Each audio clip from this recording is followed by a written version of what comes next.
آپ نے فرمایا کہ اگر تم میرا ساتھ نہیں دیتے، جو تم نے وعدے کیے وہ توڑ دیتے ہو، میری بیعت تم ختم کرتے ہو، اللہ کی قسم مجھے اس پر کوئی زیادہ تعجب نہیں ہے۔ فرمایا مجھ سے پہلے تم میرے ابا جی کے ساتھ بھی یہ غداری کر چکے ہو، اور میرے بھائی حسن کے ساتھ بھی تم غداری کر چکے ہو، میرے چچا زاد بھائی مسلم بن عقیل کے ساتھ بھی غداری کر چکے ہو۔ فرمایا تم سے بڑا کائنات میں بد نصیب کوئی نہیں، جن کو اللہ نے اتنا بڑا حصہ دیا اسلام کی خدمت کرنے کے لیے کہ محمد الرسول اللہ کے نواسے خود آ گئے تمہارے پاس اور پورا خاندان لے کر آ گئے۔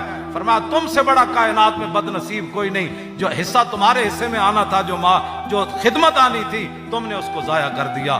آخر میں پھر آپ نے یہ جملے کہہ کر اپنا خطبہ ختم کر دیا۔ فرمایا جس نے اپنا عہد و پیمان توڑا، قیامت والے دن اس کا وبال اسی پر آئے گا۔ حسین آج برات کا اعلان کر رہا ہے، السلام علیکم ورحمۃ اللہ وبرکاتہ، بس یہ کہہ کر آپ نے خطبہ چھوڑ دیا۔ آپ نے فرمایا ان قریب حسین کو رب تم سے بے نیاز کر دے گا۔